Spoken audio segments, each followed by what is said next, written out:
ఒక్క పోలీస్ లేకుండా ఉస్మానియా యూనివర్సిటీకి వస్తా, అందరు సంతోషంగా నవ్వుకుంటా స్వాగతం పలికేటట్టు చేసినాకనే వస్తా అన్నట్టు మాట్లాడిన సీఎం రేవంత్ రెడ్డి అన్న మాట ప్రకారమే ఒక్కలంటే ఒక్క పోలీస్ లేకుండా ఉస్మానియా గడ్డ మీద అడుగు పెట్టిండు.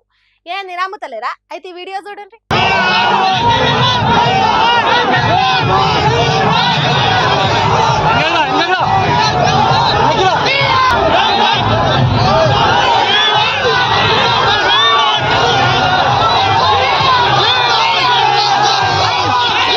చూసిండ్రా ఎంత మంచిగా స్వాగతం పలుకుతున్నారు. సీఎం డౌన్ డౌన్ అనుకుంటా మహాదండి సంతోషంతో స్వాగతం పలికిండ్రు.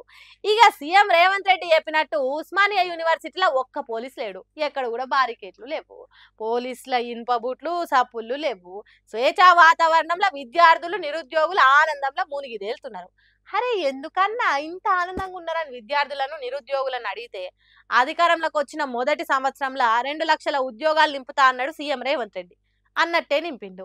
తెలంగాణలో నిరుద్యోగులు లేక కొన్ని ఖాళీలు మిగిలినాయి, అంత మంచిగా ఉద్యోగాలు నింపినాక ఆనందం రాకుంటే ఏమొస్తుంది అన్నట్టు చెప్పిండ్రట.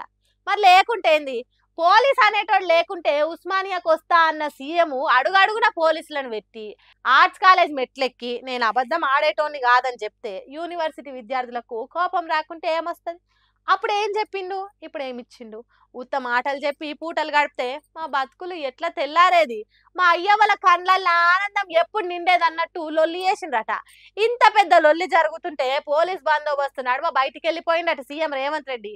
గట్లున్నది మన ముఖ్యమంత్రి పనితనం అని మాట్లాడుకుంటారట ఆ సభకు వచ్చిన పబ్లిక్.